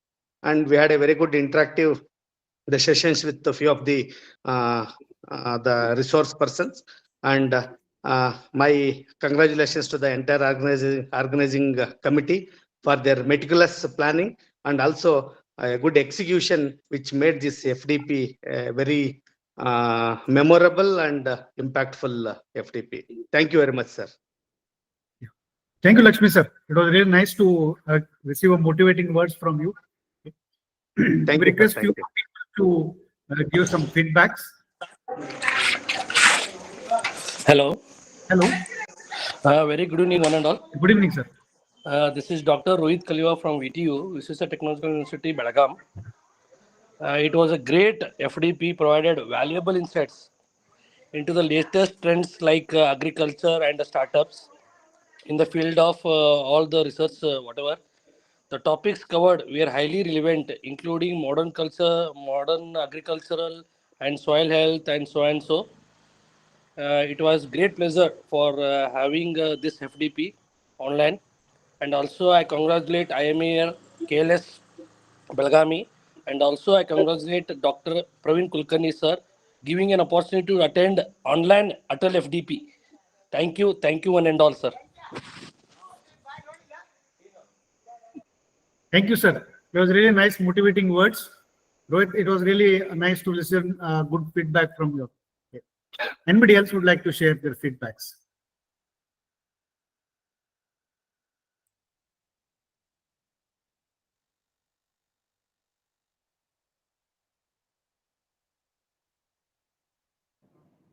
Good evening, sir.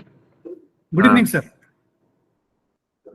Good evening, sir. This is Sumant Desai from KLS IMER. Uh, First of Yes, all, I Sumant. would like to Good evening, Sumant. congratulate Praveen, sir. Yeah. Am I audible, sir? Yes, Hello, sir. Yes, am I You are audible, sir? audible, Professor.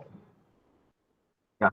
Yes. Uh, Yes, sir. First of all, I would like to congratulate Praveen, sir, and Ajay, sir, for organizing this Atal FDP in such a meticulous manner. And time to time, Ajay sir used to ping us in terms of attending the sessions, giving alerts.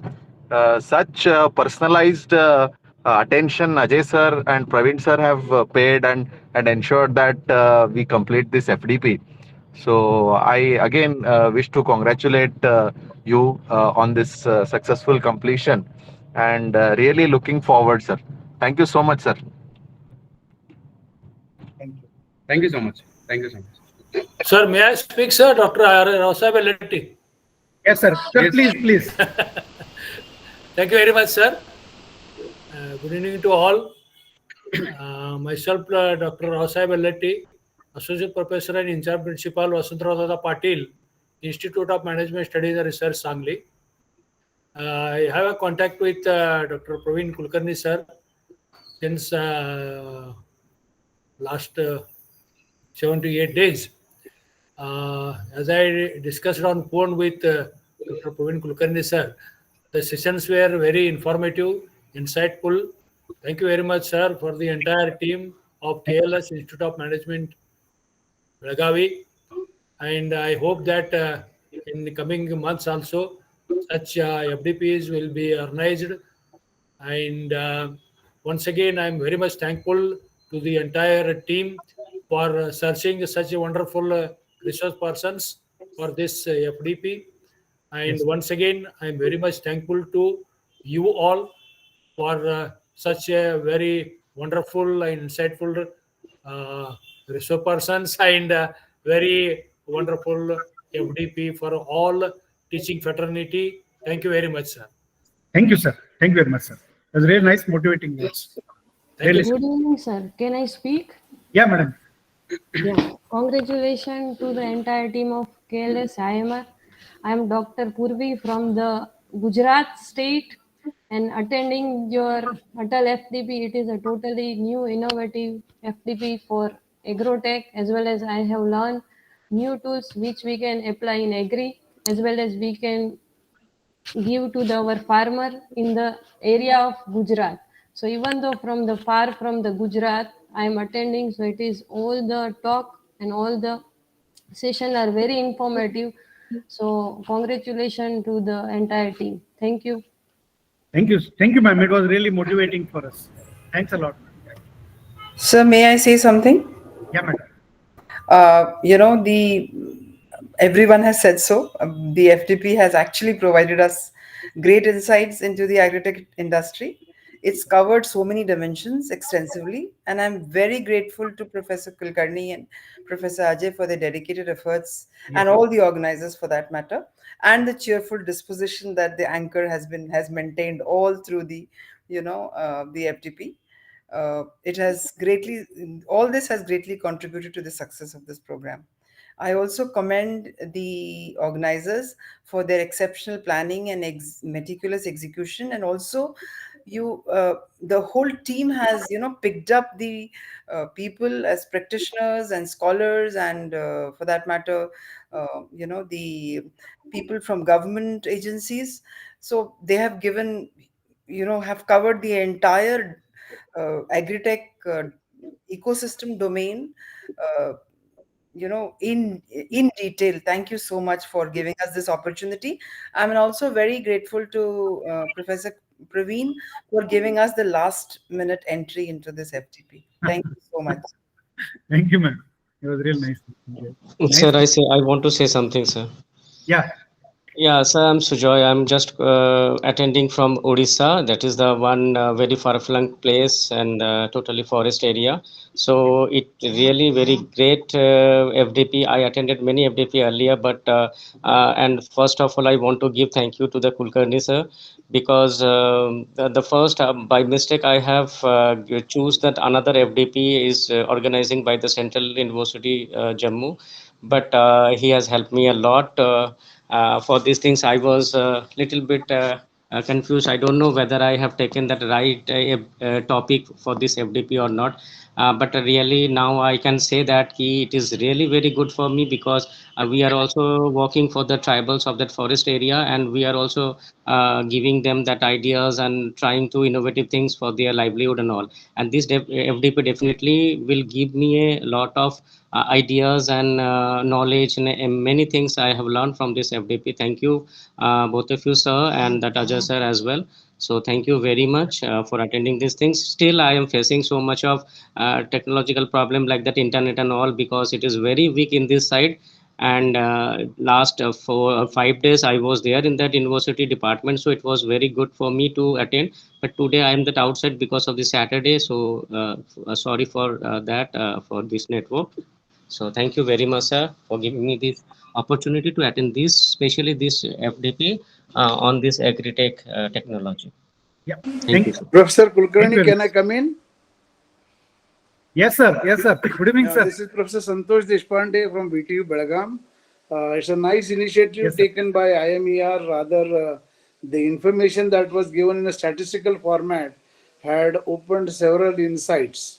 Only as we have to give one more suggestion, so I just wanted to put up some words or perspective. Number one is only food is not agri-tech. Rather, this was supposed to be little more emphasized. People have done that, but there are other businesses like pigment extractions, the concept of even edible oil extractions, managing various possible fertilizers, etc. The needs which are needed for agro, including automobile, could have been little more stressed. But otherwise, everything was good, definitely, because it's not very possible to sum up several things in a short span, but most of the dimensions were touched. Kudos to the team, IMER, and the leader, Professor Kulkarni. Thank you very much for your wonderful workshop. Yes, sir. Thank you very much, sir. It was really indeed a lot of motivation from you, sir. Thanks a lot, sir. Thanks a lot. Yeah.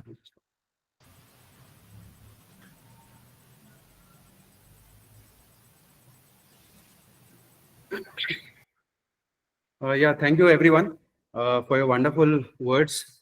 I think it is the participants as a backbone which really counts for the success of any event. And events such like Atal FDP cannot happen unless we have prudent participants like you participating and showing your entire enthusiasm. So as part of on part of KLS IMER and on part of Dr. Praveen Kulkarni, coordinator, myself, co-coordinator, we really thank all the participants for their active participation. So with this, we move ahead to the last and the final section, for which all the participants, I'm sure that you all must be eagerly awaiting for, and which is the examination, that is the online test. Just a small disclaimer: your online test will be of 25 questions. It will be 25 MCQ questions. We'll just share it right away in another 1 more minute. It is going to be an MCQ type of questions. You'll have choice-based answers. 25 questions, 2 marks each, totally 50 marks. I repeat, it is going to be 25 questions, MCQ type questions, 2 marks each, totally 50 marks. And as per the guidelines under AICTE, one needs to secure 70% minimum, okay, to avail the certificate. And one more last disclosure is that this test is going to be only online, that is through this Google Meet link. We are not going to again share the same link. Please do not reach the organizers beyond this Meet link because it's online. It has to be conducted online itself on live mode. Last one, the respondents or the participants can attempt only once. So please ensure that you are attempting those questions properly one by one. Ensure you please and also ensure that you have a proper internet connectivity. And we can share the link back again on about the exams only on the Google Meet link for next 5 to 10 minutes in case if some people miss out or something. But nothing of that sort would be entertained beyond this Google Meet. So. So with this, this 25 marks questions, it is going to be captured only for totally. It is going to be there for next 30 minutes. So this link will be open for 30 minutes. You can go through your notes and the PowerPoints that have been shared and attend to this exams. Once the exams are done online, this test is done. We'll have a very quick and short validatory function of only 5 minutes. So I hope you all would be there till the end. And so this is the Google Meet. This is the form that I've already shared now. This is the exam online test link. So wish you all the best. And we meet up exactly after half an hour. It is 7 o'clock and 7:30 we wind up with your online test, followed by a quick 5 minutes validatory function. Thank you so much.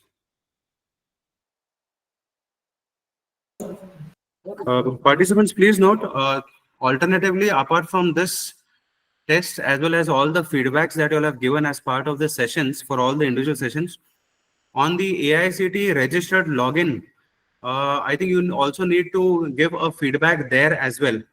So maybe now or sooner or later, maybe you all can just go through your logged in account on the AICTE for the FDPs that you all have applied, and there you'll find a feedback session. So that feedback has to be provided.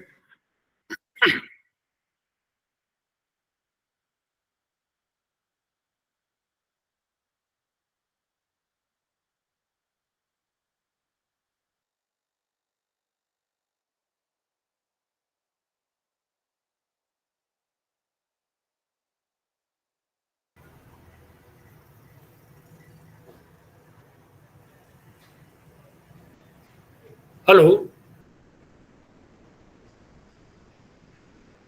Yes, Hello. sir. Yes, sir.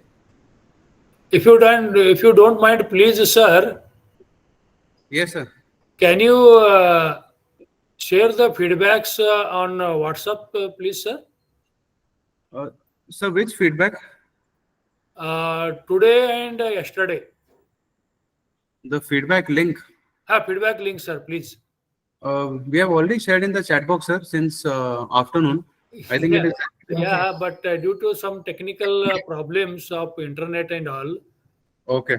I can just share you only for today's because we have logged in today. And so today's feedback links, if you want, we can just reshare it in the group, in the chat box. It is not possible in WhatsApp, sir?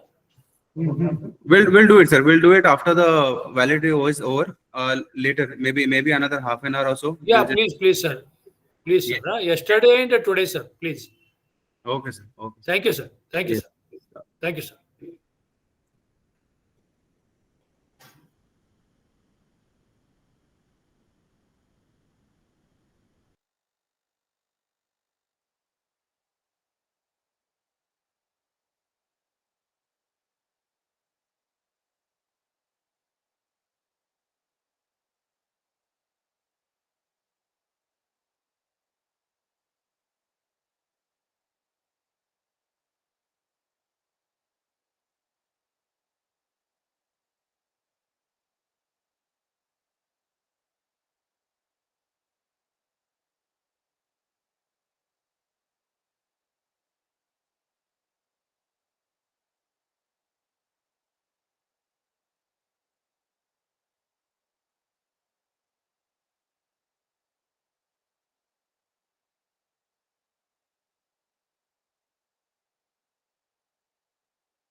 Hello, sir. Yes, sir. Sir, once we completed the test, shall we submit it, sir? Yeah, please. You have to submit. Okay, okay, sir. Okay, sir. Yeah. Participants, everyone, please note that you have to submit. Okay, sir. Because only Thank upon you, sir. submission we will get to know the test marks, and upon which we have to upload your marks on the AICT portal.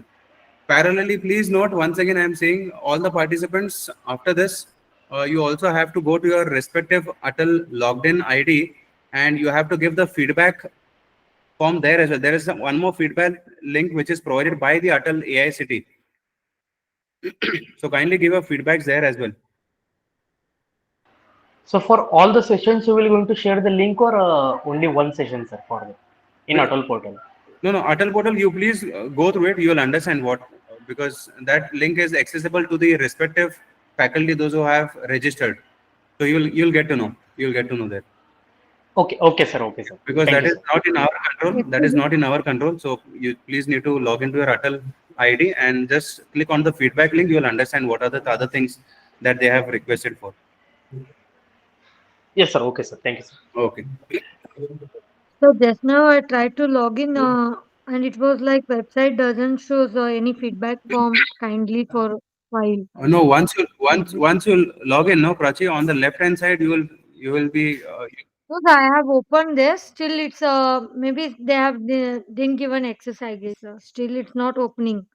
No feedback available. Kindly not there like something. it should come. It should come. You can just refresh it or just try to log out and log in again, because that access Okay, is with you itself, with the respective yes. with the concerned participants. Okay. Okay. We have to fill that right now only or sir for later? You can do it later on also. No problem. Okay. Yes. Yes.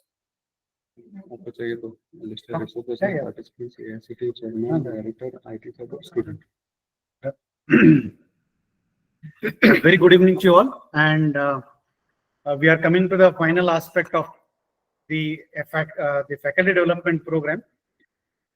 In fact, to start with this, we had a lot of things which happened behind the screen, and of all the thanks of all this to make it very possible, I would like to thank my co-coordinator who took all the lead to make this FDP in a very smooth way. In fact, I'm breaking the protocol. He had told me to go with the protocol. I said, no, I'm going to break the protocol. Second person who has been very promptly been working for us is Pramod, our student. And he did a fantastic job. He worked as a team, and he did such a fantastic thing that because I'm going with the flow as to how people have been really been very kind enough for us, and they really helped us and Pramod without a single thought. Okay. Coming back to over there, we would like to thank the resource person, all the resource persons, right from Sujit over there, Shivshankar sir, okay, Sachin, okay, Vinayak over there, Mithal sir, okay, the resource persons from Jitendra Naik sir, okay, it might be Gajendra, okay, all of them, okay. Then we find Virendra who came over there, okay, all of our people, and Sachin Kamble came out over there, okay, all of them, okay, all the resource persons. We thank them bottom of our heart for being over here and sharing their valuable knowledge to us. And they gave a fantastic thing about how the agri-tech is moving over there. And I'm being a farmer over there, I always look at it, technology is taking in the farm right now. And in last 5 years, we are finding a huge difference as to how technology is. Drip is a small thing what they look at it, but many of them we are already started to use the drones, we are using sensors and so on. So all these have been shared over there. Food technology which was shared by the resource person was really nice. Something which is going to be very, very crucial for us as to how to be more of food conscious, India being an agri country, and we need to look at it. There was a very insightful kind of and thought process of this FDP as such. Second, I would like to thank all the participants. In fact, when we look at it, 143 participants are there. They're from across the country. and all of them majoritarily have joined over there. Okay? And the best part of this is most of them, 90% of them participated not because of attendance, but they want to share, learn the knowledge. That was really motivating for us. Okay? And we used to look at it, and promptly when we used to look at it, Ajay really had a little bit of a time over there, but many of them really came forward and been a part of, engaged with this. We thank them for trusting us, enrolling it, and trying to get through this. I'd like to thank the AICT team. Okay, AICT over there, they were really kind enough. We had a lot of hiccups, a lot of challenges over there, and everything was new, but they were very prompt. One email, we used to get all the response over there. Let it be the director of the training and development, Dr. Sunil Latur over there, who was very kind enough in giving the directions as to how to go about with those. We had some challenges, but they solved it so promptly and made it very possible over there. We have one more person over there. Okay? I think is Tomar. Yeah, Tomar was something very kind enough. Okay? And very promptly, within 5 minutes, we used to get the response over there. And the emails were very fast. We thank both of them for being a part of it. We would not like to forget the pillar of our institute and the people who have been very silently, they are guiding us, our management, and most probably our chairman, the governing council chairman, Mutalik sir, who has been very kind enough and generous enough to give us all the freedom to take care of. Let it be financial, let it be infra, let it be anything over there. He was very kind enough and saying that the program should be excellent over there. And that's the kind of a motivation he provides. I thank him we thank him, Ajay and myself, we thank him for being a part of it. Okay? I would like to thank our director for giving all the administrative approvals to conduct this kind of programs over there. Okay? Ajay and myself would like to thank. I would like to thank one person over there, the team over there, who have been very silent enough, but like again, like Pramod and over there, okay, and who have been very not at the limelight over there. Okay? Our IT team, right from Suman to our madam over there, okay, Sushma madam, this one, yeah, Anupriya madam, okay, and Sapna madam, 3 of them. In spite of their lot of family commitments, they have seen to it that the program goes ahead over there. We thank you, madam, for being a part of it, and you have seen to it that our institution name is handled. We did not have a single hiccup of hanging, nor there was any kind of a clutch over there. That is the kind of quality which they give for us. We thank you, madam, for once again for the team as such. Okay? I would like to thank our student coordinators. Okay, all of them really came forward and helped over there. Last but not the least, all the menial staff who stood with us and helped out over there, and all the people from the media, Indian Express, Deccan Herald, okay, Tarun Bharat, okay, all the online portals over there, they widely covered the things. We thank you for this. Okay? And lastly, but not the least over there, once again, we'd like to thank our participants who trusted us, who enrolled and made this program a grand success. Thanks a lot over there, sir. Thank you very much, sir. Thank you, sir. Thank you very much. Thank you very much, sir. Thank you very much, sir. Thanks, sir. Thank you very much, sir. Thank you, sir. Thank you, Kulkarni sir and team. Thank you very much. Thank you, sir. Thank you very much for being Thank you a very part. much to the entire team of KLE, IMER, Belagavi. Yes, Thanks sir. a lot. Hats up to you, the team. Thank you, sir. Thank you very much. Thank you, sir. Thank you, Yes, sir. thank you. Thank you very much, sir. Thank you very much for the entire team.